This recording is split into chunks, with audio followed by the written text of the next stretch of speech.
Legacy Maker, the All Sports The Network. place is here and the time is now. Let's take it round for round. And people gather round. Let's see who can win the crown. All the marbles involved. Football, baseball, or golf. Who's dominating the hoops? Who's talking false or the truth? Yeah, come and show me your war face. I'll show you my war face. No holds barred, so for your sake, you better show up in good shape. Valuable information is key to your domination. So focus on preparation. Online is your reputation. Yeah, it's one-on-one. You and me, ain't no fear in me. You will see. When it comes to this, you'll be wearing the number 23. In debate, I hold my weight, cause these sports I'm attached to it. Your legacy, get ready, cause I'm gonna set a match to it. Hey. Burn 'em. Fire, fire, fire, fire, burn 'em. Fire, fire, fire, fire, burn 'em. Fire, fire, fire, fire, legacy on fire, fire, fire, fire, burn 'em. Fire, fire, fire, fire, legacy on fire, fire, fire, fire, burn 'em. Fire, fire, fire, fire, legacy on fire.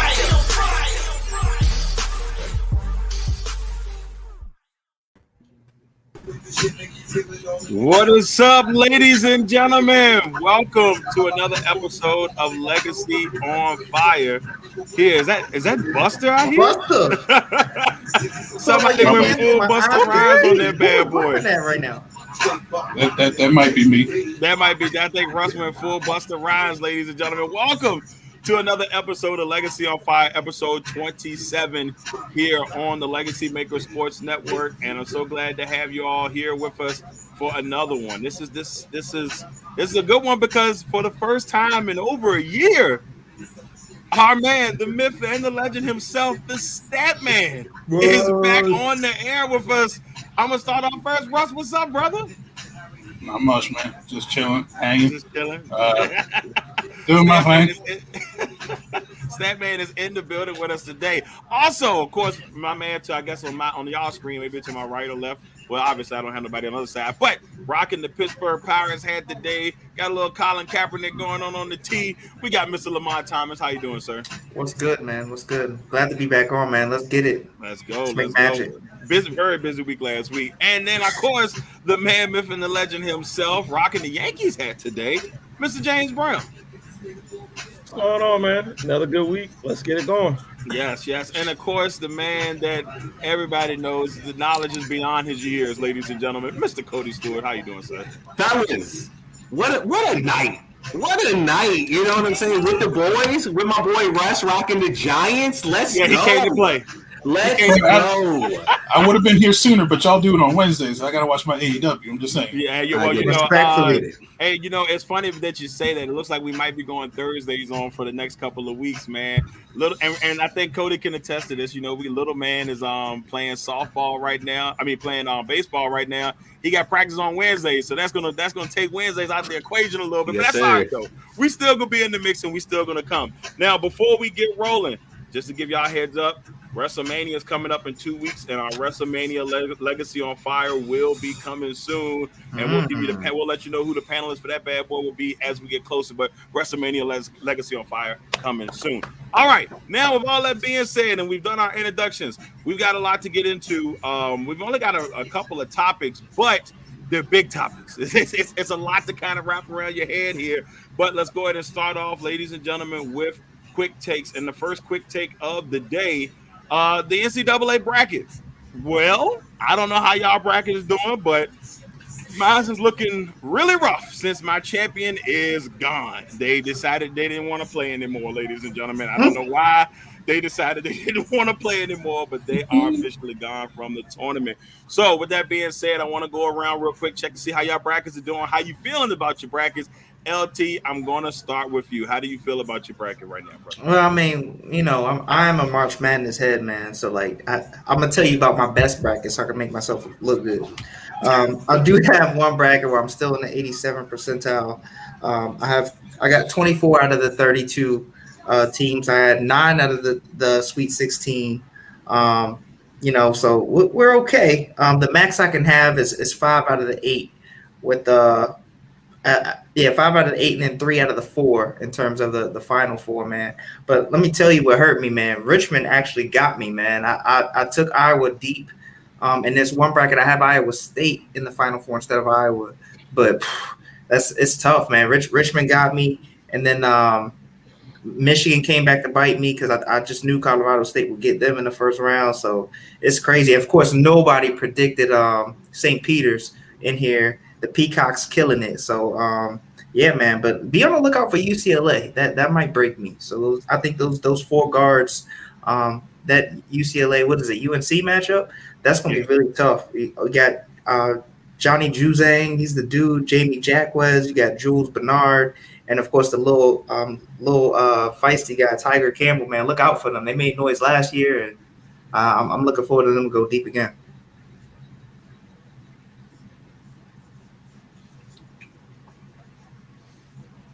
You still there, bro? Where'd he go? This gonna turn into the Lamont show. I'm about to say, man, we about to just take this whole thing over, bro. You know what I'm saying? No, man. But I can't even get the camera back on y'all, man.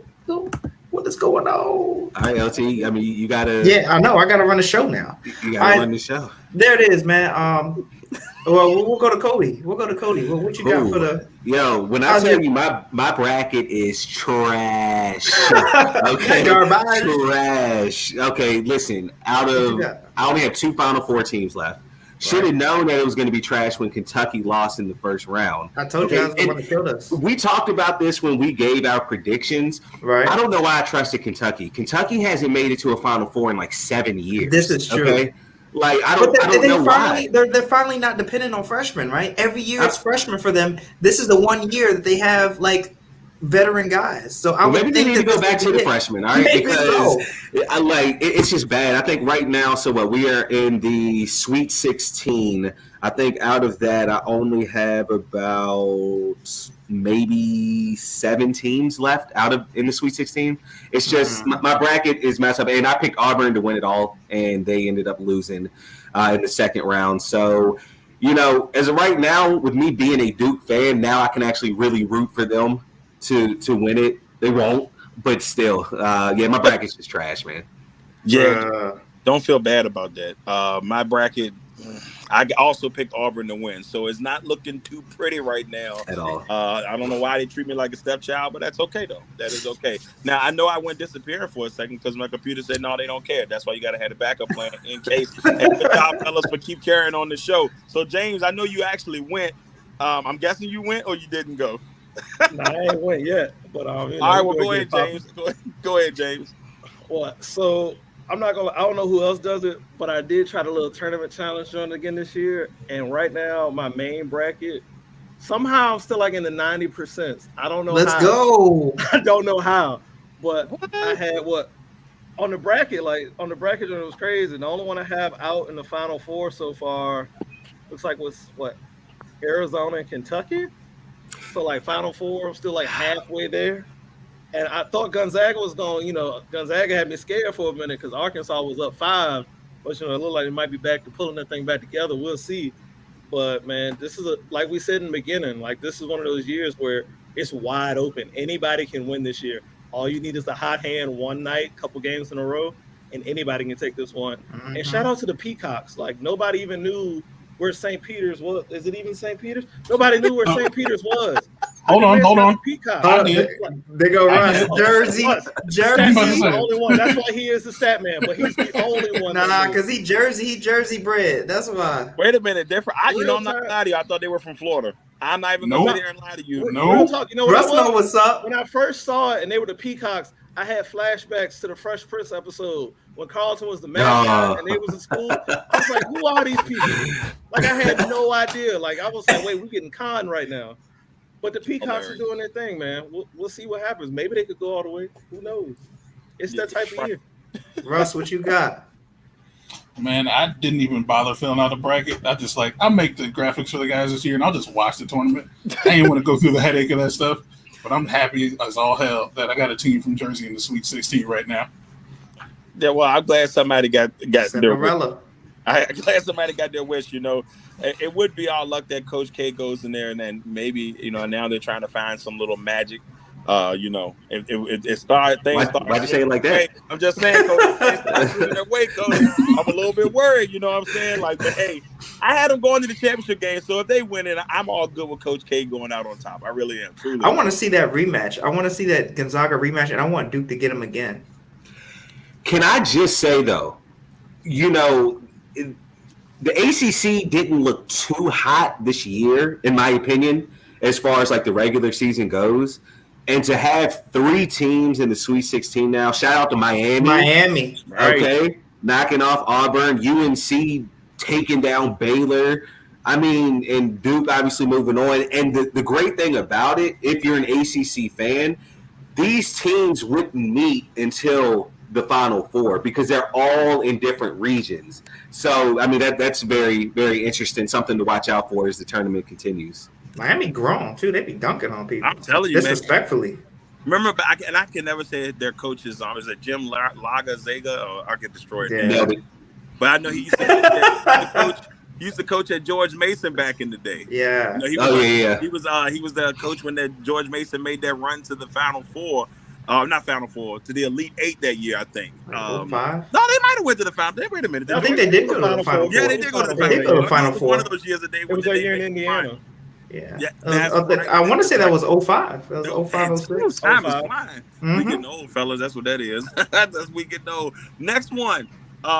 Real quick on that. I think my women's bracket is still looking pretty solid, especially after South Carolina destroyed Hampton like that. That was a little rough. Just throwing that out there.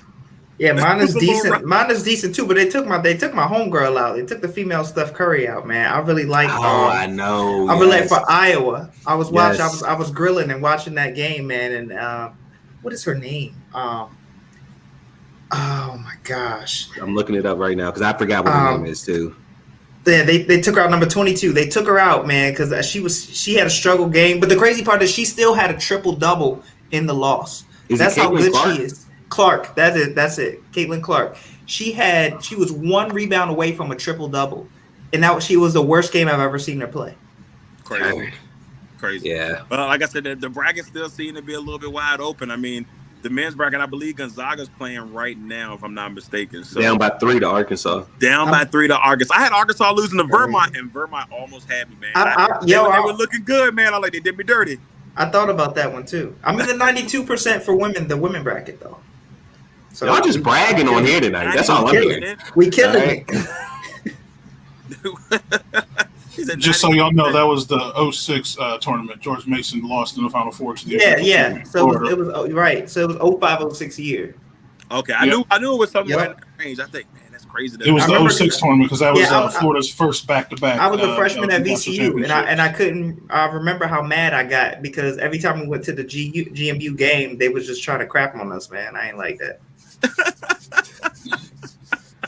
Oh man, it's great. Salt in the game. So the tournament's still rolling along. We'll see how things go in the tournament as they go. Now we're gonna swing it to some NFL. We got some NFL to talk about, and this one I'm not even gonna lie to y'all. I think I'm gonna tell you. I gotta tell this story. Devontae Adams and Tyreek Hill on the move. 2 of the top 5, top 10 receivers in the league, depending on how you feel about that. I'm not gonna get into that argument. Are on the move. They left. They're in different places now. One moved into the AFC West and one moved out of the AFC West. Now, with that being said, I gotta tell this story. So we're out celebrating Jay. Jay hasn't been on the last couple of weeks. Jay got married. Congratulations to Jay and Becca on their marriage. Congratulations, Quimby. Me and Lamar got an opportunity to try to look dapper for a little bit. I'm not gonna say I did a good job. Lamar probably did a better job than I did. No, we was stunning. But with all that being said, we're out there celebrating, and then our guy Ty, if you haven't checked out the Ballin' Podcast here on the network, make sure you check it out. If you haven't checked out Ty's articles, Mr. Tyrone Montgomery, Ty reaches over to me and starts laughing and said, "They traded Devontae." I mean, just leaned over my shoulder. James, you saw it. I mean, just broke my heart. But with all that being said, let's go through the line here, fellas. I want to hear your thoughts on these huge receiver trades over the last couple of days with Hill and Adams. I'm going to start with James first. James, what were your thoughts on these moves? I mean, if you're the Raiders, I mean, you just came up. I mean, you got arguably the best wide receiver in the league for what's like a steal after seeing the Tyreek Hill draft compensation and contract that came out. And then on top of that, he's going back to Vegas. He's going back to Derek Carr. They were college teammates, college roommates, possibly even at Fresno State. So they have that connection. It's going to be lit out there in Vegas. A lot of points probably potentially coming their way. And if you're Green Bay, you got to look back at it and be, for the best receiver in the league, all we got back was a first and a second. And not even in consecutive years, in the same year, that's it. Like basically swindled, stolen. Hoodwick. Like, for pennies. Hoodwink, bamboozle, led astray, run them up, all of that. And then some. Mollywop. Shift things up. Mollywop. That too, for that After Dark crew, yeah. Then switching things over, we see Tyreek Hill go to the Miami Dolphins. Like, if you're Miami, like, that was completely out of left field. Now, apparently the Chiefs and Hill were in contract negotiations, and the basis for his deal was seeing how much money that Adams got. And when the Chiefs saw that, they said, look, we can't match that. We love to. I don't think it's the move. We can't do nothing with that. So at that point, he was given the freedom to go ahead and seek a trade. And the Dolphins actually came through and offered more compensation. Now, I think a little bit had to do with the fact the Jets were in on it as well. But, Miami comes through. They get Tyreek Hill, a deep threat to add to the offense to pair with a Jalen Waddle and a Mike Gesicki. I mean, that's going to open a lot of things up. The only thing now is, like, is Tua going to be able to get Tyreek Hill the ball? That's the only thing. If they can figure that out, if they can make that dynamic work, Miami might be looking scary in the East this year. Yeah, Miami's definitely going to need, 2017 Tua? I could be off on the years. But whatever year they won the national championship. They need Tua to go ahead and pump that arm a little bit more. Yeah. You got to work on that deep ball. With all of that speed back there. But another good move by Miami, just to toss it out there, was Chase Edmonds. Filling that running back position was a huge deal because they're running, let's be honest, I don't know who was running the ball for them last year. I don't even know how they were. A few different guys was. I even got a carrier too. Ricky Williams can't have retirement. True? Oh, hey, boy. It's legal now. They just don't test no more. So, Stop. He was like, let me go, man. Let me go. Russ, what were your thoughts on these two moves? Miami definitely gave a lot, but they got a lot. If anything, I think Tyreek Hill, his skill set with how dangerous he can be coming out of the backfield, they could work that with Tua since, a lot of people still don't think he's an NFL-ready quarterback. Throw him back in the college system. Who knows what Mike McDaniel has, but the thing I want to question is what Tua are we going to see? Are we going to see the Tua that was the first 8 games last year, or are we going to see the Tua that was like the last 9 games last year? Because if we see a different Tua under Mike McDaniel than we saw with Brian Flores at the end of last year, there's going to be a lot of questions about what they're doing there. And not to mention, they also added Raheem Mostert, too, in the backfield as well. So they're giving them a lot of help. They got him line help. They got him weapon help. They got everything. There's really no excuses right now. Mike McDaniel has maybe 2 years to get this right. I'll give him that. And Teddy B is kind of looking over looking over his shoulder a little bit. Cody, what are your thoughts on these moves? We talked about this a little bit in our chat. I do believe that the receiver position is going to start getting treated like the running back position. You see these contracts. I mean, they're getting up there.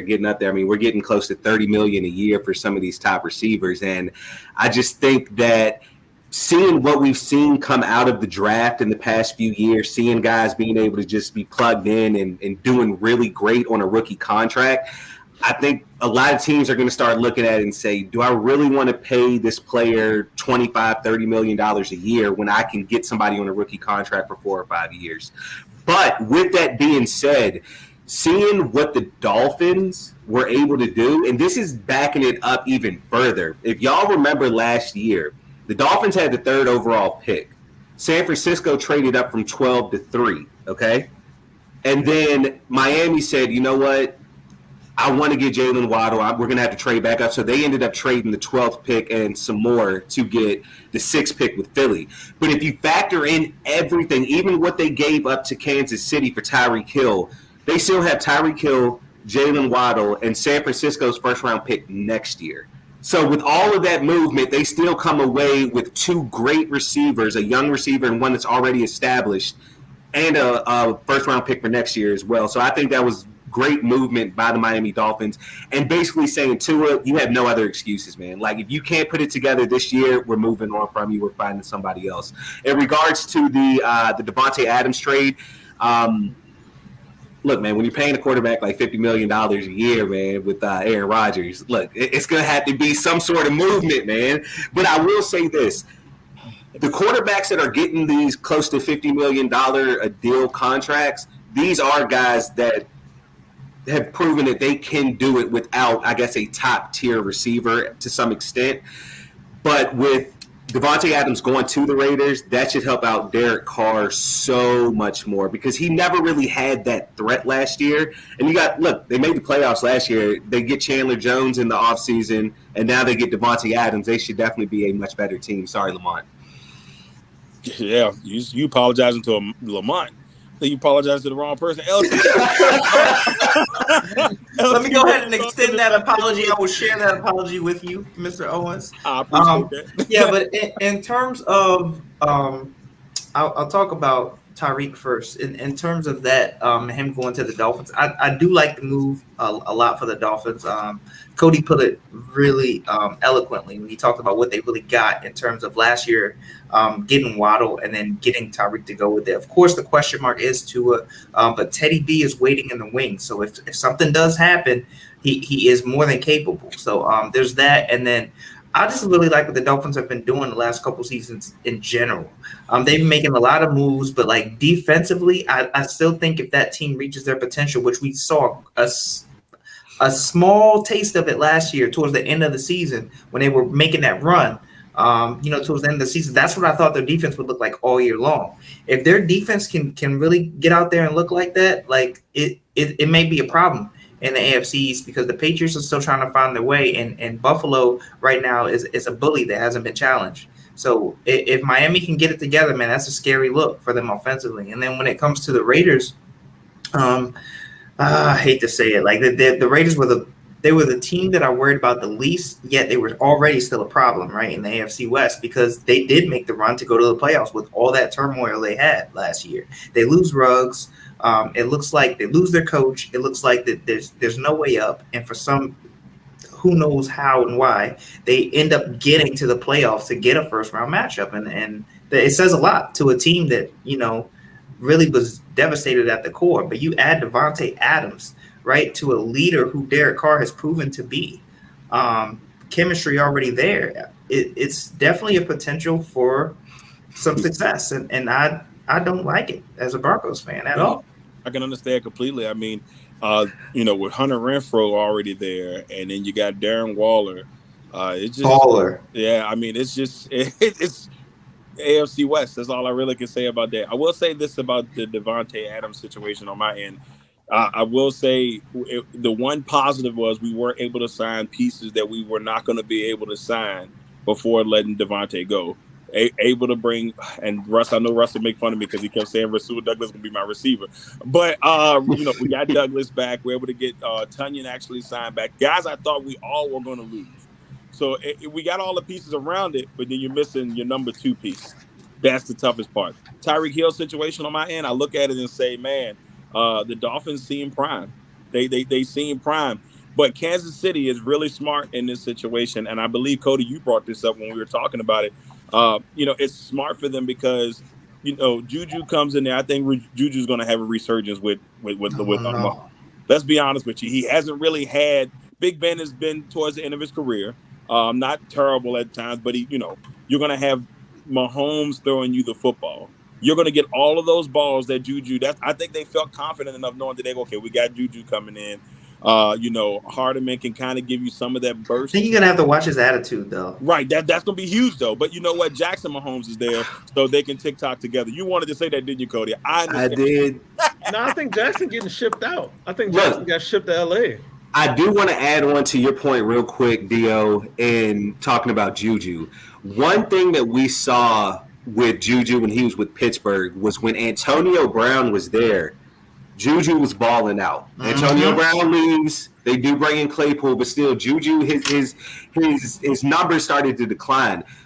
While they don't necessarily have an Antonio Brown in regards to receiver, they do have Travis Kelce, one of the best tight ends in the league. who is going to take away a lot of looks as far as double teams or what so have you to go to Juju. And as you said, Ben Roethlisberger was getting towards the end of his career. Patrick Mahomes, definitely a better quarterback. Juju should have a very good season coming up. I see him being like the Percy Harvin of the old Kansas City team. Remember how when they first had him? That's what I see Juju doing for them.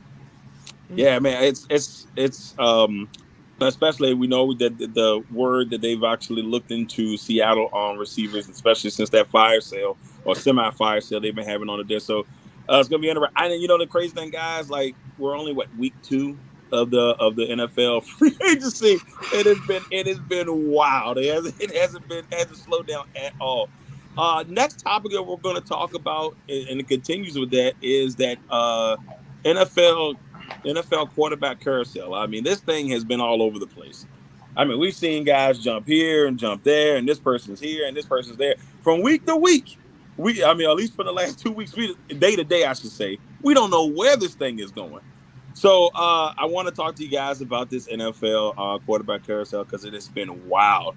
And Statman, I'm going to start with you. I want your thoughts on all these moves. Ryan here and Baker Mayfield's in the out. Deshaun Watson finally been traded. What are your thoughts on all this? I think there's still the domino of where Baker Mayfield goes. Whether he's going to start or not, or compete for a starting job, sit on the bench somewhere. Deshaun Watson going to Cleveland, I think, is possibly bigger than what people think it is because he's with the best set of weapons that he's ever had in his life, in his whole career, college or pro. Matt Ryan going to Indy, I think actually is going to turn out really well too. So that's going to be the best running back he's ever played with, and possibly best line he's ever played with as well. You just got to worry about who's healthy on the outside. It's been fun to watch, to be honest. Seeing a lot of these quarterbacks going here and there. I didn't think I'd ever see Matt Ryan leave Atlanta, to be honest. But it's been fun to watch, honestly, and I'm excited to see what happens because just the fact that Deshaun Watson has 2 all-pro running backs with him. Matt Ryan's playing with one of the better lines in the league.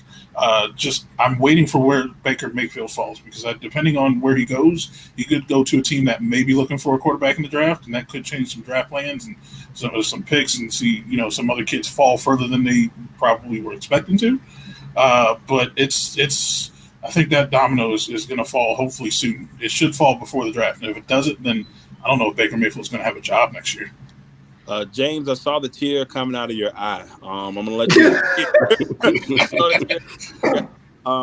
I know this one is a tough one for you, but you lost the quarterback and gained the quarterback. Ryan obviously heading to Indianapolis, but you get Marcus Mariota. And I call it the curious case of Marcus Mariota because, we've seen what Mariota could do when he's healthy. The last 2 seasons been kind of, what are your thoughts on Mariota and the change there? I don't think it's a bad move on Atlanta's part. That's just my opinion, though. I mean, man, this has been a whirlwind of an offseason. I mean, I went from having a franchise quarterback to possibly upgrading to now getting a guy who used to be a franchise quarterback and could all in be 3 a days, franchise quarterback. All in 3 days. It was a whirlwind of a weekend, man. Like, my head was swimming the whole weekend, and it's like one thing after another, back to back to back. It was ridiculous. But when it comes to Marcus Mariota, I feel confident in the fact that he at least knows Arthur Smith. He knows that system. He's been in it from the time he was first starting off in the league in Tennessee. So I'm confident in that regard. And like it's been said with Mariota, as long as he doesn't stay hurt, like if he is able to come in and have a healthy full season, it's a possibility Atlanta could do some things. Now, I don't know what a lot of those things are going to be because he really doesn't have anybody to throw to outside of Kyle Pitts, who's probably about to be triple teamed because there's nobody else on the outside. I mean, we'll see what happens. You got Cordell Patterson, Mr. Do Everything. He might even be lining up at quarterback. So, you just never know in Atlanta. We about to finesse a couple things this season, so we'll see. But, as far as Matt moving on, it was tough, but it had to be done at some point. And at least he goes to a situation where he got to have some say-so. It came out the reports were that, Atlanta, the GM, Terry Fontenot, and Arthur Smith, the coach, they kind of worked with Ryan to see, hey, you've done a lot for this franchise. You've been solid the whole time. Let's do you a solid. Where would you like to go? and they worked with him. They worked out, hey, I want to go to Indianapolis. They said, all right, let's get it done. Falcons get a 3rd-round pick back from Matt Ryan. When it comes to that, I like the move because now Matt, like Russ said, has a stable offensive line, probably the best offensive line he's had of his career. Jonathan Taylor's probably definitely going to be the best running back he's played with in his career, seeing as how Atlanta really hasn't had a dominant back really since maybe Freeman before he had to decline in Atlanta. So it's definitely going to look good for him in Indianapolis. They could probably find a wide receiver or two to pitch to him on the outside. That could probably open things up. And for the first time since probably the Super Bowl run, he's going to have an actual defense on the other side of the ball. So, that's going to create some opportunity for him there as well. So, sad to see him go. Happy he landed in a good spot. And for Deshaun Watson, I mean, I ain't going to lie, man. $230 million guaranteed. I'd have picked Cleveland too. Like, Atlanta, cool, home. You can always come home for $230 million. How the day before, remember, like, he went to the Panthers and said, you guys are out. He went to Cleveland and said, nah, bro, I'm good. He told Cleveland you're out. He told Carolina you're out. And everybody was like, hey, he coming home. He coming home. Everybody was convinced. Everybody was no, like it literally went down to the wire. And they were saying even in Atlanta, it was like, hey, Deshaun's coming. Everything's good to go. Then it was like Cleveland just said, yo, look, we got this roster. We got these running backs. We got these receivers. We got this defense. And I got $230 million for you. But fully guaranteed. And at that point, I mean, how could you say no to that? You can't say no to that. You can't say no to that. Money. I mean, can I borrow tree fitting? Guaranteed. Tree fitted, 450, 550. He got it. Well, now, but the thing is, I mean, did you imagine the folk hero he would become if he can get the Browns to the Super Bowl? I'm not talking about winning it. If he could just get them to the Super Bowl, how things will be. If he wins the Super Bowl, if he gets them to the Super Bowl and doesn't win, they'll probably treat him like Baker when he got them to the playoffs, and they'll forget about it the next season because that's what Cleveland does. But I'm sorry, I had to throw the real out there. No, but for real though, Deshaun Watson, I'm just glad to see him come out all of this, man. For all that his name was being dragged through the mud, the guy's a young guy. He had a promising career, and to have to deal with this for more than a year on end, it's a lot. And so to see him coming back and making a splash, man, hopefully, he balls out. As far as the Colts move, I think it's a good move for them. I mean, you got the pieces there. James, he said it wonderfully. You got the defense there. You got a breakout running back. You got some young receiving pieces. All you need is that veteran leadership. And if Matt Ryan can be that for them, they can turn that franchise around. So I like the move from them. I really like seeing Russell Wilson in a Broncos jersey. I'm not gonna lie. I love it. I feel like I'm still asleep because I got that news after I just woke up from a nap, and it's still like a dream to me. He's already working with the receivers. So it's a good look. I know, man. I know. I'm loving it. So I'm just hoping it goes well, and the team still, they can do the thing. When it comes to, let's see, where else we got? We got Baker Mayfield. I still say Seattle. I said Seattle before. They're rebuilding. They need a spark. They need something because the division is going up, and they're, like you said, a fire sale. So I think you get a young guy in there, and you go for it. You see what happens. You see if you can get other people to Seattle. Because, I mean, you look at other moves with quarterbacks, it has happened. Matt Stafford, you look at when Kyler got people to go to Arizona, it happens. So, like, some guys believe in a young leader. So, hopefully, wherever Baker goes, he can bring some people with him to give him another chance and a resurgence. My biggest question in this quarterback carousel is seeing all the moves made and Washington being the biggest loser. We've already talked about that. Is just had to wait a couple of days for the team. Man, you could have waited a week now from what we've seen. Yeah, but for the teams that really need a quarterback, right? Detroit, Carolina. You could throw the Saints in there, and depending on how they treat Hurts, who even knows what Philly is doing. But if you want a new quarterback in this next year, what are your moves, right? Because we've seen the way that teams are selling everything to get the guy they want, and it's halfway working out here and there. The Rams, they did it The Broncos is to be determined, but they did it. The Browns, they're looking pretty good as we talked about in terms of Watson. So what is your move? And like if Carolina says, hey, I mean, we'll just throw everything in there next year for say a quarterback who wants to be on the move. I mean, is that the move for them, or should they wait and should they build it piece by piece like that? And that's the biggest question to me in this whole quarterback carousel is how is that going to affect the future of these teams that really need a quarterback to turn their franchise around?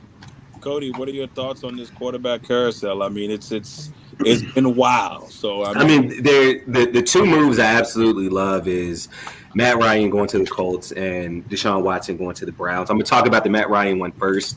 I mean, it's no secret. It's like if the Colts had better quarterback play last year, they make the playoffs. They might even win a round or two. I mean, because their defense is set, it seems like. Their offensive line is there. They have one of the best running backs in the league. It's just, Carson Wentz statistically, his stats looked good, but it's one of those things where if you watch the games, roller coaster, man. Roller coaster, So adding Matt Ryan there, who, like Russ said, probably one of the best offensive lines he's played on, probably the best running back that he's had, maybe one of the best defenses. I mean, it's literally like he was the missing piece. I feel like there's two moves left to be made for Indianapolis that's going to help out Matt Ryan. We already know they have Michael Pittman, right? They still have T.Y., I believe, but, I mean, he's also, 33, 34 years old, something like that. So those legs aren't moving as fast as they used to. Go out and get Jarvis Landry, man. Bring Jarvis Landry to the Colts. Help Matt Ryan out a little bit more, all right? And then they still have their second-round pick in this year's draft. And we've talked about it time and time again. This draft is so deep at wide receiver. They can get a guy like Sky Moore from Western Michigan or John Mechie from Alabama. I mean, these guys could potentially go first round, but because of how deep the class is, some guys are going to have to move into the second round. Right. And they'll get them. Or maybe they're able to pull off a trade for somebody down in New Orleans who hasn't played in about a year. I mean, his trade value could be down right now just because he hasn't played in that year. The contract that he has, maybe that could be a move for them as well. But moving on to the Browns and Deshaun Watson, y'all know I always talk about it. Looking at teams who played in very close games the year before but just couldn't pull it off. And the Browns were definitely one of them. They went 8-9 last year. 6 losses by 6 points or less. In those 6 losses, they had the lead heading into the fourth quarter in 3 of them. All right, so you're saying if they win those 3 games, they go 11-6 and make the playoffs. Right. Adding Deshaun Watson, obviously there's question marks. Is he in football shape? Is he going to be able to duplicate the success that he's had after being off a year? But if he can get back to 2020 Deshaun Watson, Browns can win 12 or 13 games, man. It won't be hard for them because you got to think Pittsburgh, they're on the way down. Baltimore, they're floating right there, man. We don't know what Baltimore is. And then, of course, we have Cincinnati who, they're very good. Yeah. So those are the 2 moves that I love the most. And I do want to just quickly say, to Lamont's point about talking about, the different teams like a Carolina, like a Houston, a Seattle, teams that don't necessarily have their quarterback now, you might see some teams trade up in this year's draft. We thought that this was going to be a draft where no quarterback goes top 10, maybe not even top 20. But from the pro days that Malik Willis had, Kenny Pickett, I mean, there's a lot of talk saying that they're going to go top 10. So I really think that 2 of those teams, my guess is going to be Carolina and Seattle, are going to be the ones that draft those 2 quarterbacks in the top 10. Yeah, I think the one thing about this quarterback carousel for me actually has something to do with the draft class itself.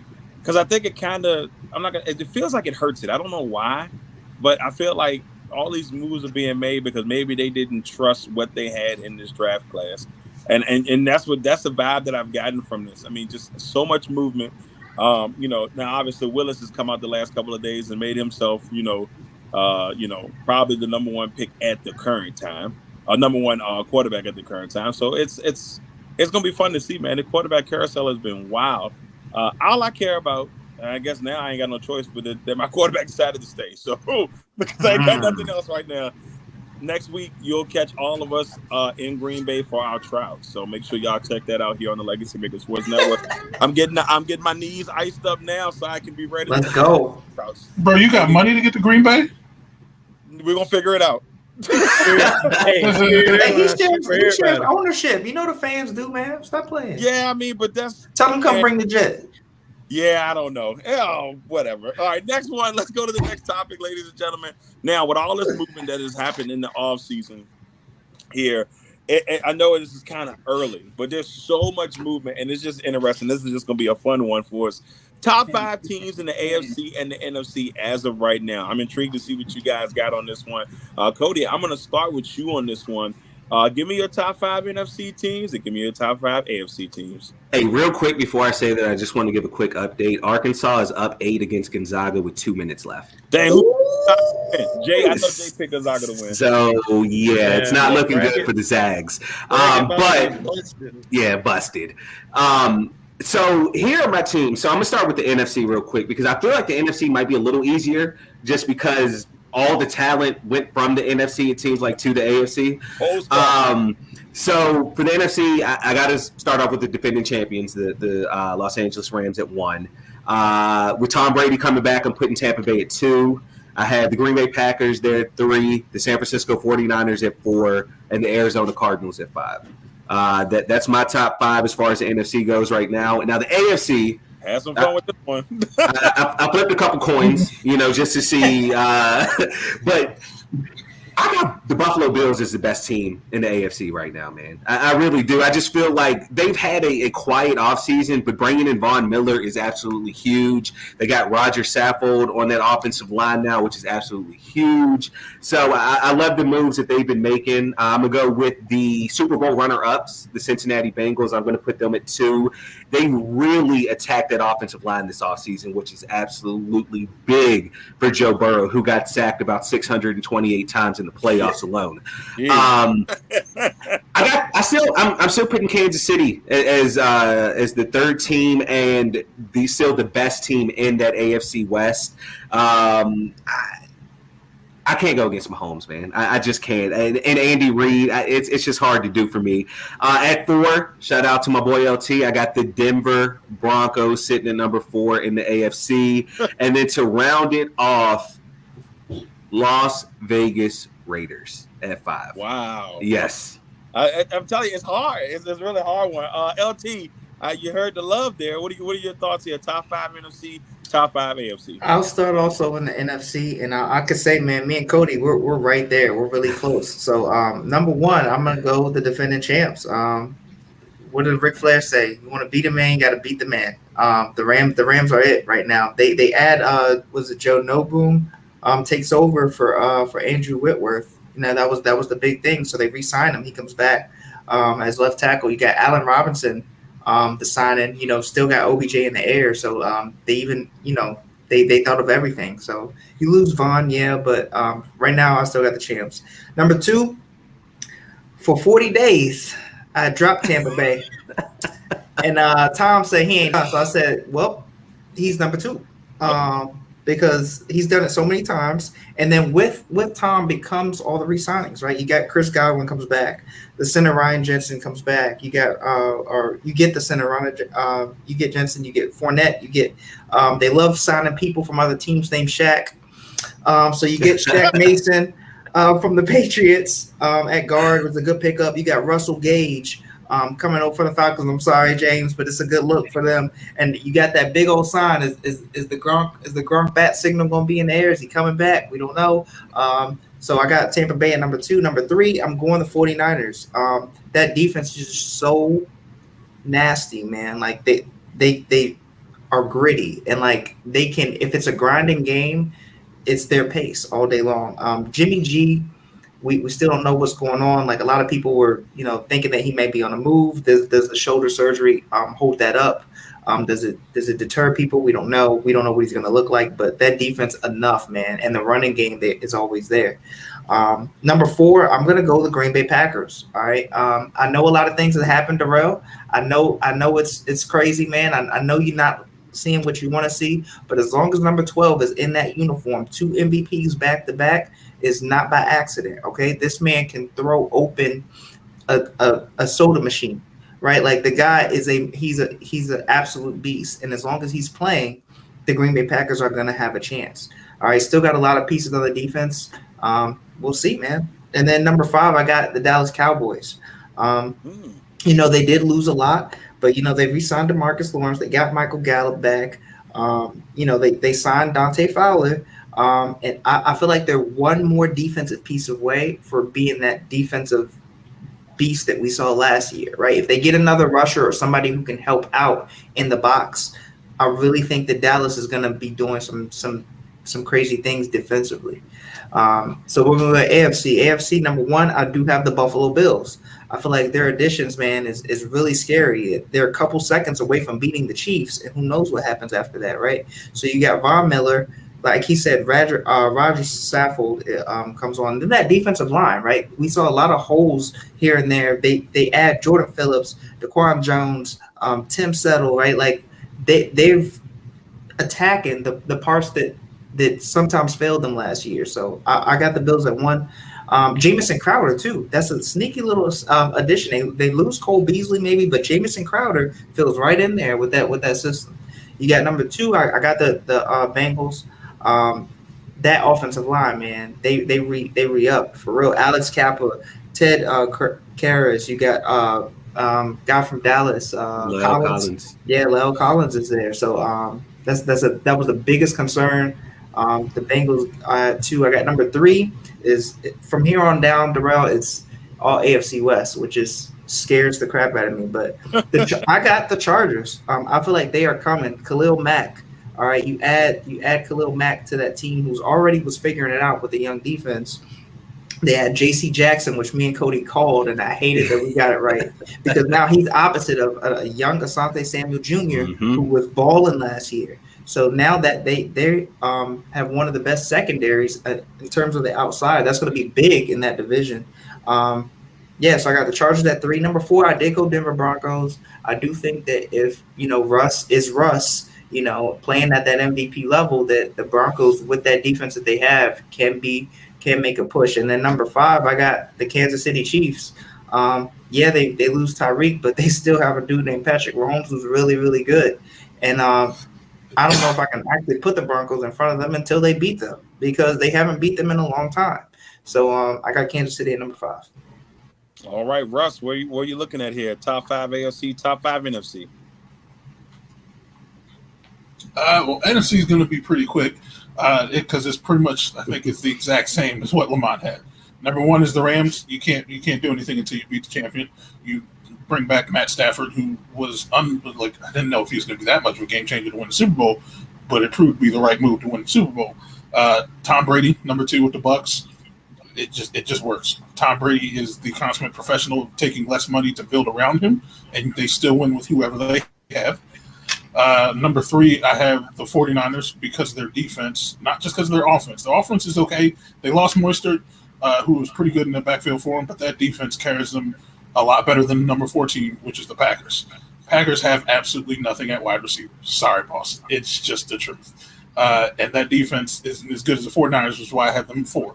And then number 5 was the only difficult spot for me.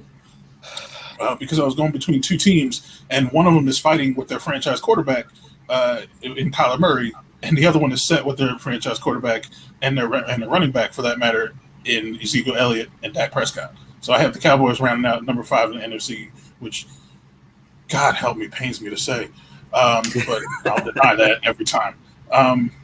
Number 1 in the AFC, it's the Bills. I'd be shocked if James doesn't have the Bills number 1 AFC. You can just not read your list right now.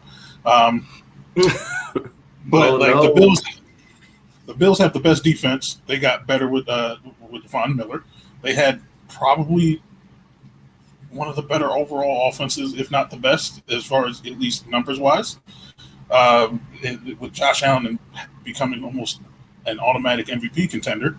And number 2, probably going to shock you, but I have the Raiders at number 2 right now.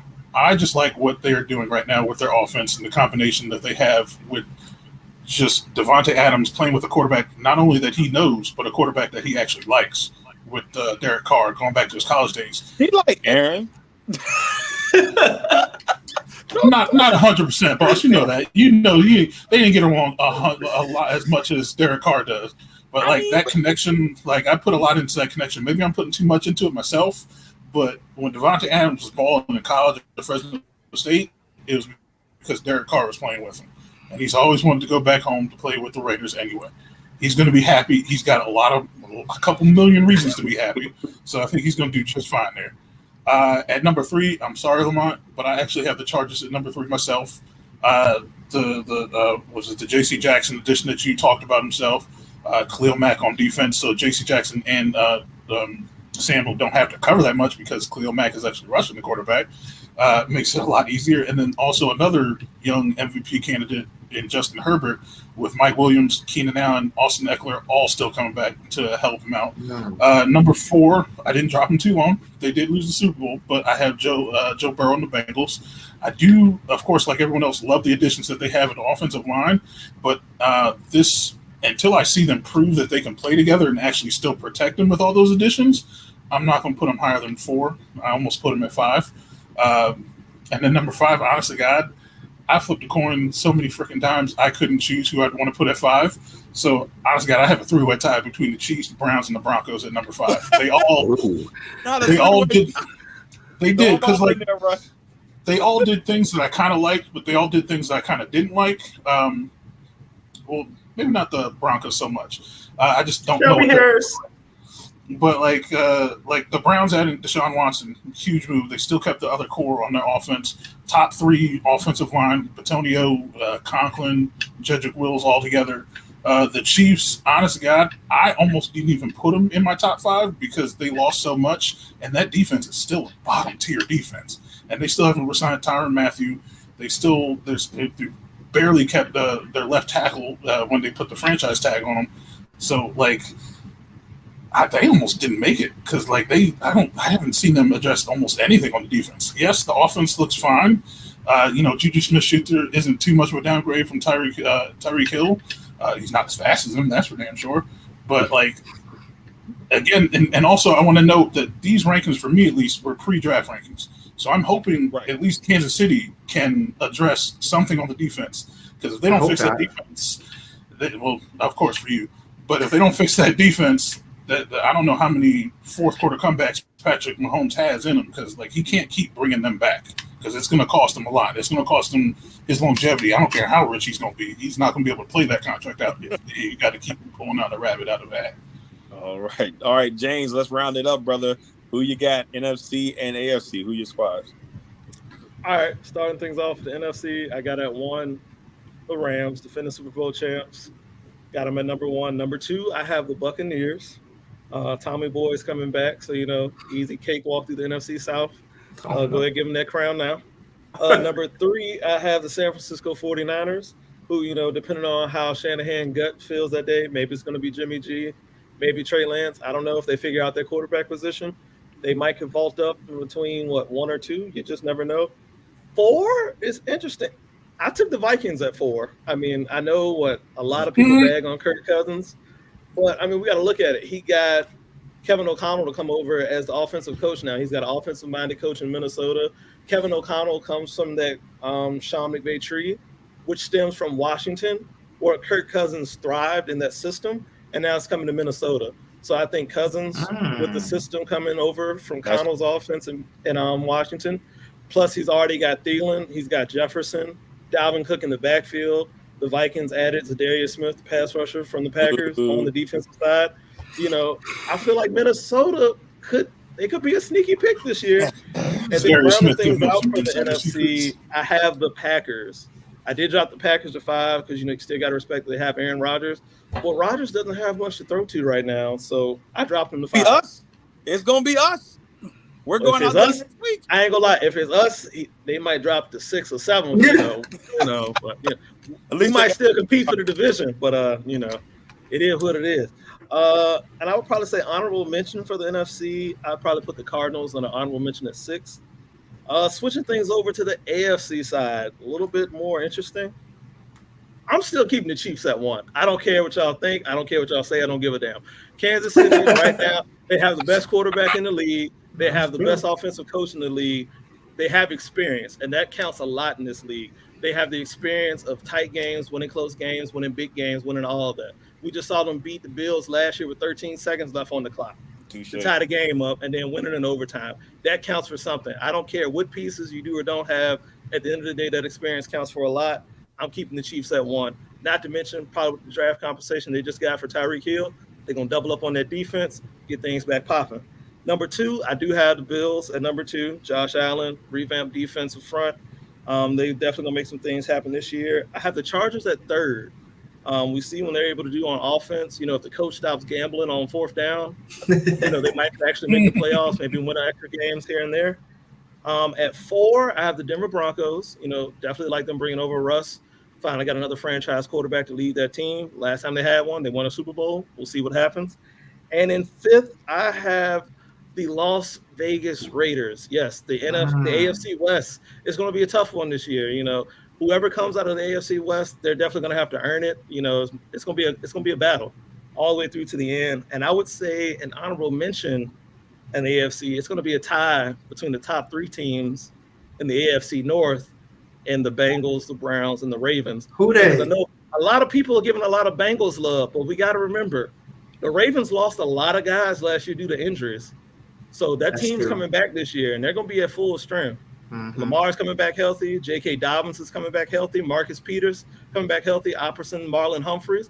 I mean, Cincinnati got a lot of breaks last year within that division. Baker struggling, Big Ben being at the end of his rope, the Ravens injuries. So it's going to be interesting to see if Cincinnati can repeat. I like them retooling their offensive line to help Burrow out. But like you guys said, we got to see if those pieces can mesh. And overall, we got to see if they actually can beat these teams at their best. So, yeah, that's my list right now.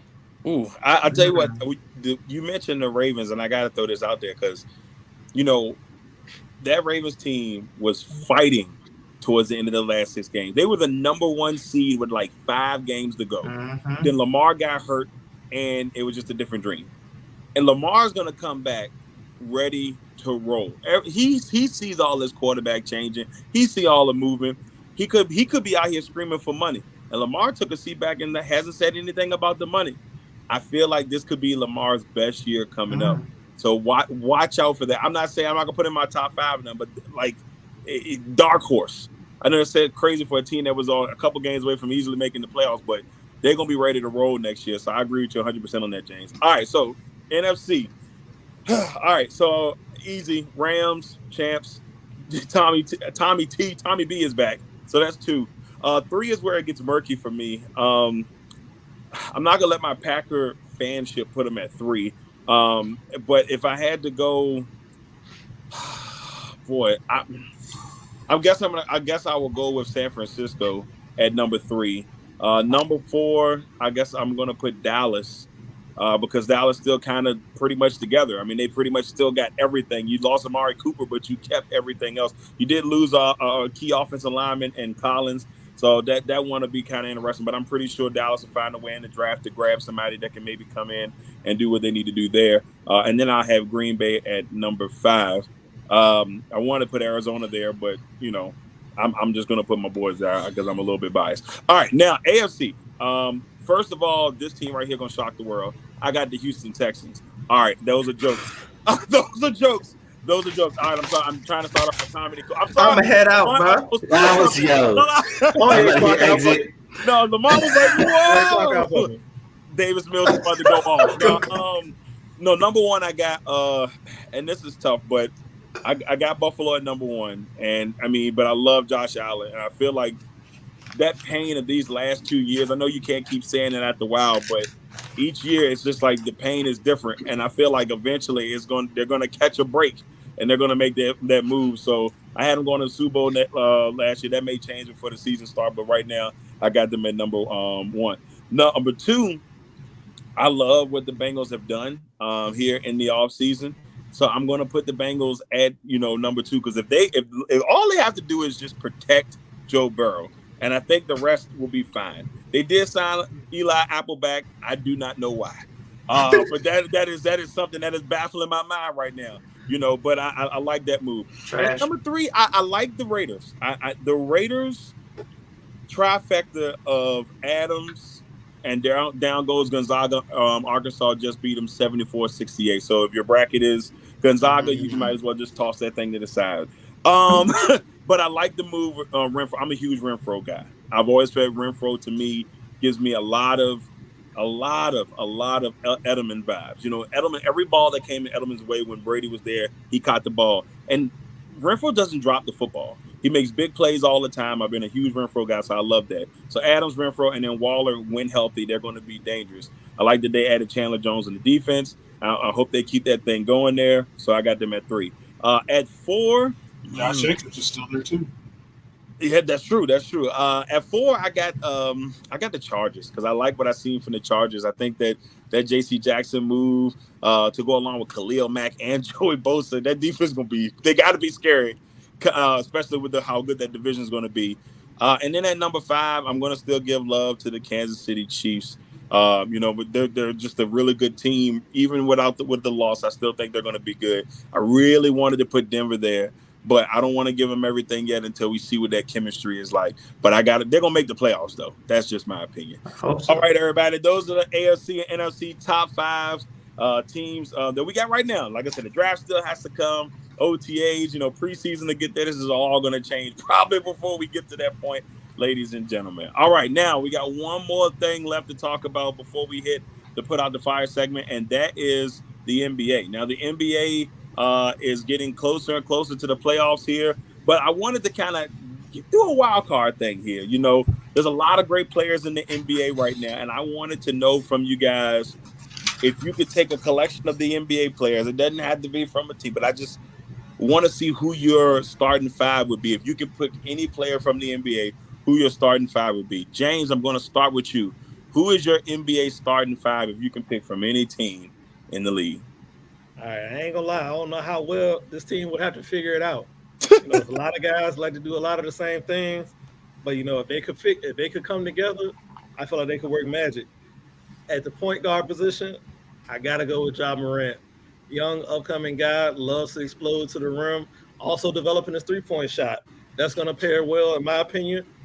Running court mate, Luka Doncic from the Mavericks. I mean, Luka's a guy, he can take it inside, can take it outside, ISO, everything.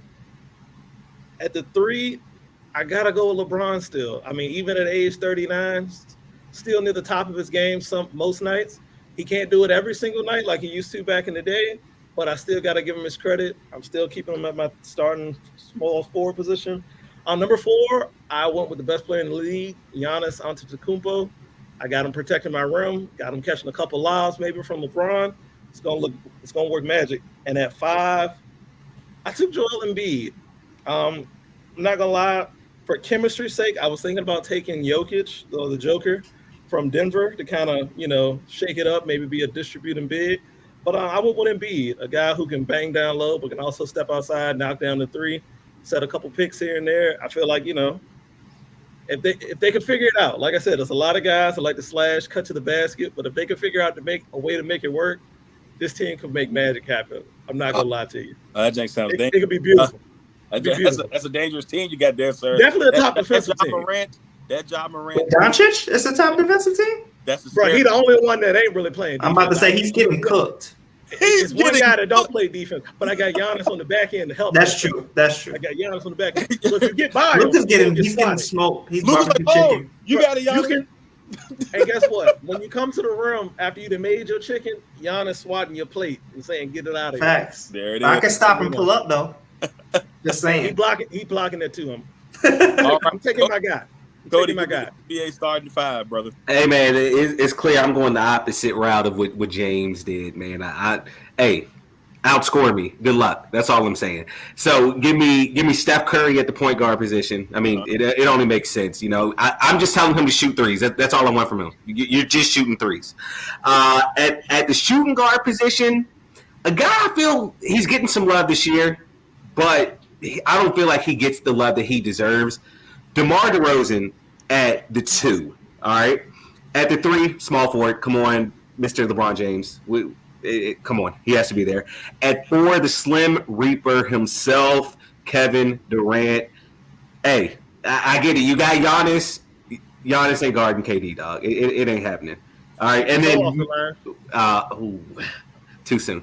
And at the 5, I have to agree with you on this though. Joel Embiid at the 5. I was going back and forth. I didn't know if I wanted to go Jokic or not, but Joel Embiid, man, he be putting in work, bro.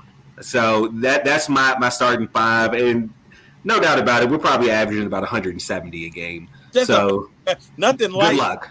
Good luck. Facts. Russ, who's your starting 5? First off, I'm gonna say LeBron is not on my list. I'm gonna tell you that right now, and it wasn't even a struggle. Number very much so. Number 1, Steph Curry at the point guard.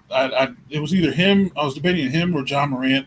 As much as I love what John Morant's doing, there's nobody that can make an impossible shot as well as Steph Curry can. He's the greatest shooter of all time.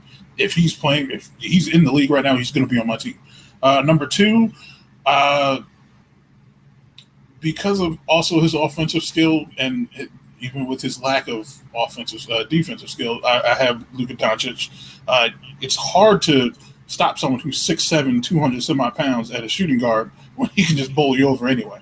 You can bowl him over too, but that's not the point. Number 3 is not LeBron. It's Kevin Durant. I don't care. I'm a Nets fan. Go figure. I got some other choice words to defend myself, but I'm not going to say that on air because it's a family show. Number 4, KD said those words too. Just like KD, I ain't picking Harden in no draft either. That's my boy. Number 4, because I like him personally, also just because he's one of the best players in the world right now, is Giannis. Like all around, who's better than him really right now? Offensive, defense, just a locker room guy. He's never going to have a bad press conference. He's never going to be looked at like he's throwing shade at anybody. There's nobody better than him all around right now. And number 5, I wanted a Joker. That wasn't even a question either. Like he's more efficient, even though he doesn't take threes, which I'm okay with that. I'd rather have someone who can facilitate from down low, better field goal percentage than Joel Embiid. He has more assists, of course, that's a given. He has more rebound chances to shoot the ball and also make more of his shots than someone else down low. So, and then honorable mention as a coach, I'm taking Popovich. Gotta take Pop in there. I'm not even mad at that. I'm not mad at that. LT, Yo, 5. So let me first start off by saying this: if you don't duplicate a player on this list that I'm about to give, you're losing 4-2 at the most, at the least in a series, right? Because it's not happening, and I'll explain why. Number 1, I'm going Steph Curry. I feel like we've seen the guy take the league by storm. We've seen him change the game. We've seen people bring analytics in all because of this one guy, right? The guy, just what he can do is just inexplainable when it comes to running a team. He can do it fluidly without being selfish. He still gets his assist, right? And it's just, you just can't game plan for him. You can't do it. Number 2, I'm putting John Morant to go alongside of Steph, right? Because John Morant, like James explained, is so bouncy, right? And he's so crafty around the basket. It's like if Kyrie was taller, but he was aggressive like Russ. That's what John Morant brings. And I don't think people realize what he's doing with this Memphis team. He's unbelievable, and like the sky's the limit for him. Number 3, the King. What do you mean? LBJ. I mean, come on, man. Give me the kid from Cleveland, man, from Akron. Number 4, I'm going KD. Just because of the intangibles. You can't stop him. It doesn't matter what you do. The guy can clearly almost win a series by himself, as we've seen. So I got to give me the Slim Reaper, man. And then at 5, I'm putting Giannis at 5 on my team. Because of what he can do defensively. If you have an Embiid or a Joker, which is the only 2 I'd worry about, he's still probably the best rim protector pound for pound you can have. Not to mention he does everything. And I'm gonna tell you why that this team can't be beat. 4 out of these 5 players, all right, have the most field goals made. Like, so if you take the list of the five players with the most field goals made, 4 of them are on this list. And the one who's not is Steph Curry. So can you just imagine that? Like, you want to talk about, can you outscore me, Cody? You cannot outscore this team. 200 points a game. Right? Yes.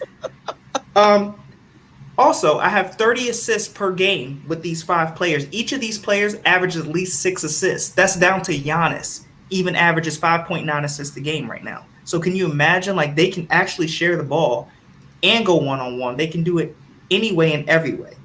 I got 2 of the 5 top scorers in the league. The top scorer is LBJ in the league at 30 points a game. So, the levels of disrespect. LeBron James. All right. Then we got the top rebounder. Respectfully. So I got the top rebound. I got one of the top rebounders in Giannis, right? And that's why I can put him at the 5 because he's 5th in rebounds and he's so versatile, right? He can also shoot if you back off of him. He can also play bully ball, and he's one of the best defensive players in the league. I got 3 guys who have the most free throw attempts out of the top 10 players. So they get to the line. Even if they're having a bad shooting day, KD will get to the line. Steph will get to the line. LBJ will get to the line. Giannis will get to the line. So it's just you can't beat this team in a series. It's not happening. Oh shoot. Okay. All right. So with my team, I got Steph. I got to take Steph because Steph's just Steph, and he's probably my favorite player to watch in the NBA right now. Like, you just, from night to night, you know that there's greatness that can just ensue with Steph Curry. So I got Steph as my point guard.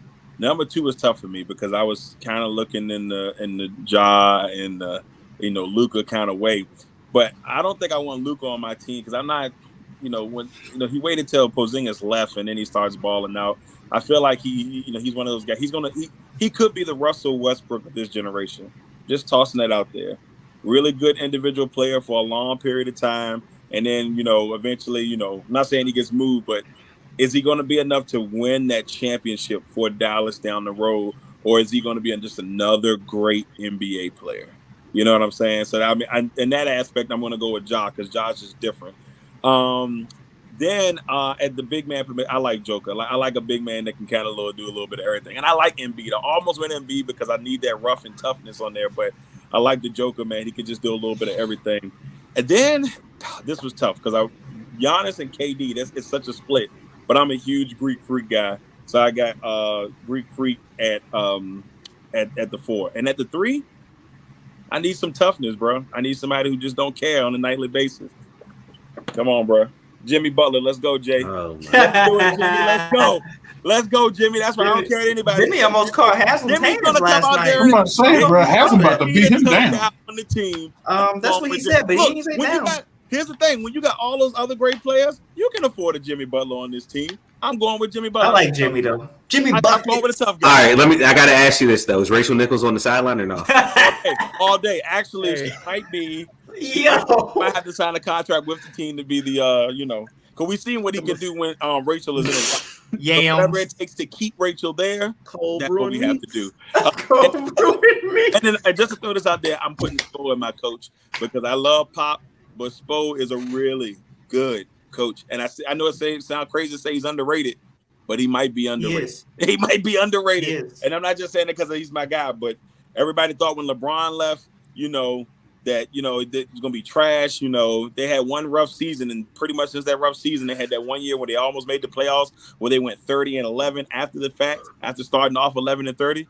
So I mean, it's just one of those things. He's a really good coach that doesn't get. He's got like 700-800 wins, and nobody talks about it. He's a monster. He's a monster. So yeah, I'm gonna go with Spo there as my head coach. All right, everybody. So that is our starting 5. And y'all already know what time it is. Let's do it. Fire, fire, fire, fire, burn on. Fire, fire, fire, fire, burn on. Fire, fire, fire, fire, legacy on fire. All right, now it is time to put out the fire. You get the time to get something off your chest, and you get there's a topic that's bothering you. It's time to put out that fire. So Let's see who's had a rough week. I know I have, but I'm gonna wait. Who wants to go first? I'm gonna let. All right, James raised his hand first. All right, James. Oh, no. Cody get it. Go, Cody. All right, Cody. Put out the fire, sir. Look, man, I just want to say this. When did we get away from innocent until proven guilty?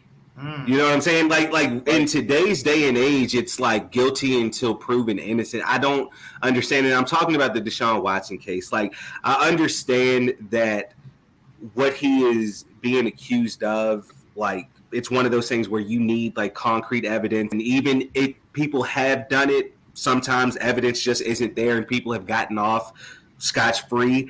But the thing to me is everybody seems to use in their argument against Deshaun Watson that, well, it's 22 different people saying that he did it, so he had to have done it. What does that mean? I mean, honestly, what does that mean? I could have somebody make up a rumor right now of me and get 50 people to agree. It doesn't mean that it's true. You know what I'm saying? And the biggest thing, in my opinion, to that is in today's day and age, it is all about money, right? If somebody's going to pay you, I'm not saying this is what's happened, but if somebody's going to pay you $15,000, $20,000 to get on top of this and say, hey, just say this man did this, say this man did that. You think somebody's not going to take $20,000 that can change their life? Yeah, do it in a heartbeat. I'm just tired of what's been thrown his way because of them saying it's 22 people that said it, so it has to be true. That it doesn't mean anything. So innocent until proven guilty. That's what it needs to be, and we've gotten far from that, and I absolutely hate it. All right, there you go, Cody. Put out that fire, brother. James, put out the fire. Yeah, to start things off, I do kind of agree with Cody. It's like I feel like nowadays a lot of people count, convictions in the court of public opinion as actual wins. As Cody said, we live in a country where you are innocent until proven guilty. And Deshaun Watson right now still viewed as an innocent man because he has not yet been proven guilty. We know he won't be proven guilty criminally. He still has civil hearings that he's still going through. We'll wait to see what those look like at the end. Innocent until proven guilty. I feel like a lot of that's come with, the new age that we live in where technology plays a big part. Anybody can get online now and tell a story, tell it from their perspective. And for some people, depending on how the story sounds, that's what some people roll with. And it seems like in this case, the women's side, that's been the main point.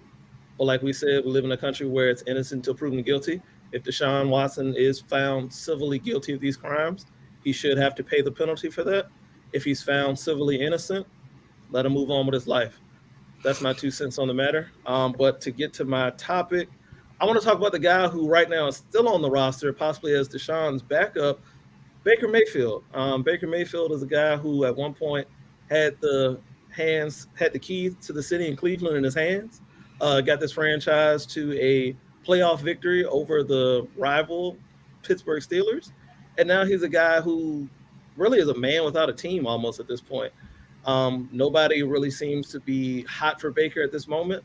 A lot of teams are speculating that if the Browns were to trade him, that they're actually going to have to send compensation along with Baker in the form of draft picks to get a team to take on his contract. I mean, right now he's set to make $18.1 million, I believe, this year based off that fifth-year option.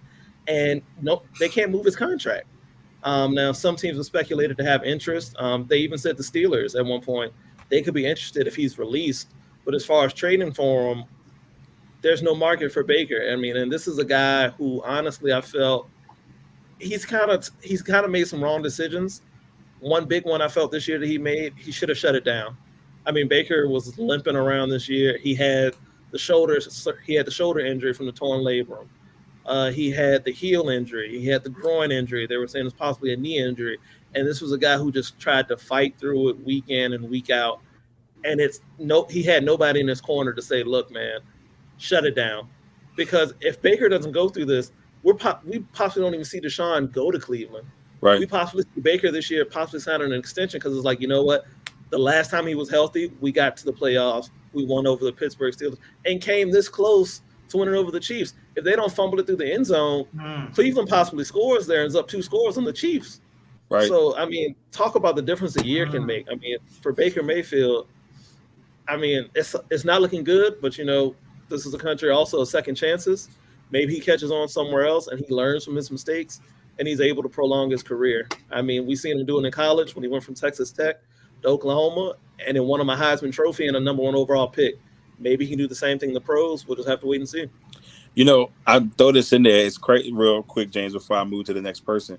It's crazy to me how a guy who obviously got you into the playoff year before toughed it out. He could have easily sat out those games, put his body on the line for the team, and then the adult things come out and all that stuff. It definitely tells you something about team loyalty, because he definitely could have said, "No, I'm gonna just set it down and take a sit." He took a beating for that team this year, and then yes, it was a struggle, but you took a beating, and they said, "No, we don't want you." That's tough. That's a tough deal. LT, put out the fire, brother. Yo, let me first commend James on that, because I kind of threw a shot at Cleveland earlier in the show, and I did mean that, and I feel like he's right on cue. The analogy that I would give is like the Cleveland Browns have been getting bullied by the Steelers for more than 30 years, basically. It's been that long. And that's like if you're on the playground and every day you get bullied by this one kid, right? And there's finally somebody who comes up and hits them back in the mouth. That was Baker Mayfield. He finally took the Browns and be able to beat the Steelers down and beat them back. And that's the treatment that he gets. I just think that, and like you said, he put his body on the line. It's just really tough. I would love to see him go to Pittsburgh and get his revenge. That's all I'm going to say with that. It would be great. But I also agree with Cody, and then that's kind of what my put out the fire is on, is narratives, right? Like, because we live in a society of narratives, right? Like, these narratives can spin a story that cannot necessarily be true, or gives in public opinion is just off, right? And I feel like my put out the fire is going to be with players in general. The narrative on these players when they want more money, when they make a decision, it's always looked at as, oh, he's greedy because he's doing this for the money. But when owners do it, and they do it all the time and have more money, they make a decision and just discard these players like they're commodities, right? And nobody says anything. Like, that's okay because it's the business. Well, let me tell you something. These players nowadays, in today's time, where the narrative has changed, they have their own business. They may be the boss of themselves, but now they're looking at it as their owners too, because now they're owners of their fate, they're owners of their future, and they're owners of their own brand, right? In today's time.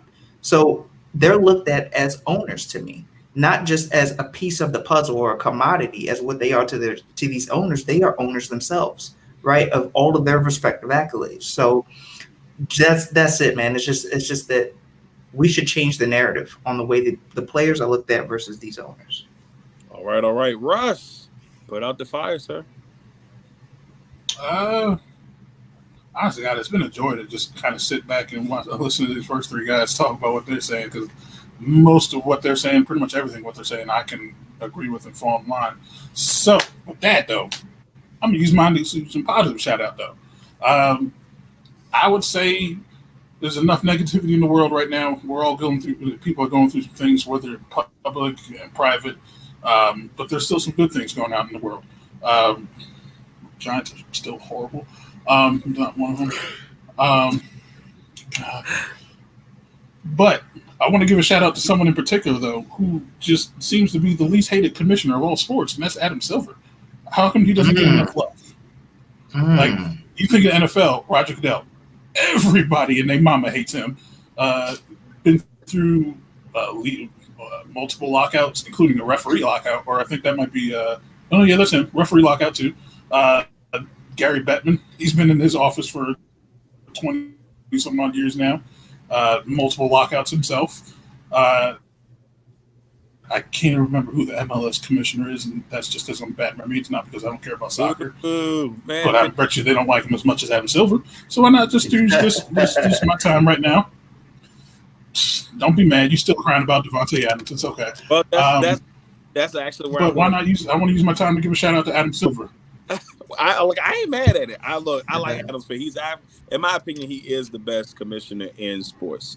And that's, and it's not close. Manfred is probably the worst right now. Bettman's just there. Maybe the MLS commissioner. Maybe I should give him more love, but I really don't know his name, and I probably should know his name. But I will say that about him, whoever's in charge of MLS, low key, they have been growing that brand from when it was 8 teams, so I think it's almost close to 30 now, and that brand continues to grow and grow and grow. I remember when people John Garber. Yeah, I remember when John Garber. So I remember when people said that MLS would never work in America, but the attendance every year goes higher and higher and higher. So somehow, some way, they're making things work out there, in the MLS. So go Portland Timbers. Now, what I had to say about all that is this: Green Bay. I have one simple request, and it's simple. Two simple requests. One, hey, can you go give me a veteran receiver so I can stop looking at my phone every day? That way, I just want and don't give me, please don't give me no garbage. I need a solid guy. Jarvis Landry, what up? I need somebody. You know what I'm saying? Please just give me some. Every time I look up, as a Packers player either going to Minnesota or they're signing somebody else back, which is good to an extent. Please give me one person. Secondly, is it greedy for y'all to draft 2 receivers in this first round? I mean, you got 2 picks. I will just take one because we know that the pattern in the future is they'll probably draft 2 players from the Pac-12 and they'll be defensive linemen. And I'm going to be pissed. There'll be 2 quarterbacks. So, please, just give me one. Olave's on my wish list. I would say Olave would be my guy. Either him Get it right. I'm good with that. Whoop, whoop. And that's what I got to go with that. Ohio State. That's all I asked for, fellas. I'm not asking for a lot. All right, everybody. That is it. Episode 27 of Legacy on Fire here on the Legacy Maker Sports Network. I believe WrestleMania is next week. So it looks like if it is next week, we will have our WrestleMania show next week. So just be on the lookout for that, and we'll figure out who's going to be on the panel. It's probably going to be a pretty decent sized one because it's wrestling time, baby. Let's go. And it's going to be fun to talk wrestling, with big pay-per-view event with Brock Lesnar and you got Roman Reigns. It's just going to be fun, but we'll have that and we'll worry about that next week. But all that being said, before we get out of here, LT, anything you got to say before we go? Nah, man, definitely another good week with the guys, man. I appreciate this panel. It's all-star studded, man. But, stay true out there, man. Y'all be safe out there and stand up for what you believe in every day. James, anything you got to say before we go? My bracket is now officially busted. Another year, Gonzaga couldn't get it done. Yeah. Can't win with them. James is going to go put some salt in his beer. Without them, I don't know. Not the salt in the Henny, maybe. I don't know. We'll see. Salt in the Henny. It's a bad deal. But you know what's crazy about that, though? With Gonzaga, they don't get that flack, though. Other coaches that been there, multiple years, and you don't hear anything Mark Few doesn't get a bad rap. He doesn't get, you never won the big one. You never hear that. Move out of that conference. Right. You never hear that. Every year they're the team, they get, really one really good prospect. And then, about time they joined the Pac-12. Yeah, well, if they go join the Pac-12, that's gonna be a whole different dream. If you join the Pac-12, he might start to feel it at that point too. Cody, anything you want to say before we get out of here? Just another solid night with the fellas, man. You gotta love it. Look forward to this every week, man. It's fun. Love talking sports with my boys. That's all I got, man. All right, Russ, Statman, it's been a while, brother. Anything you want to say before we get out of here? I'll give a shout out to Jay and Becca. Hope you all enjoyed the last night of your honeymoon. Much love and peace. Apple grease. Give a shout out to Cody and his mom who had surgery today. Best of luck, many prayers, man. And hopefully Ava's over her ear infection too. And y'all stay healthy. Shout out to everyone to stay healthy, stay happy, and we love y'all. All right, same, bro. That is my squad. Appreciate y'all for coming on here on Legacy on Fire, episode 27 here on the Legacy Maker Sports Network. I'm your man, Darrell Lawrence. Much love to everybody out there. Thank y'all for supporting. Keep supporting. We truly appreciate it. And we'll see you all next week for the WrestleMania edition. Still ain't putting LeBron on my list. What'd you say? The Still levels ain't of putting LeBron on my disrespect list. place. The levels of disrespect. Still ain't putting him on my list. Cut it. KD always Cut it. That's it. KD. It's out of here.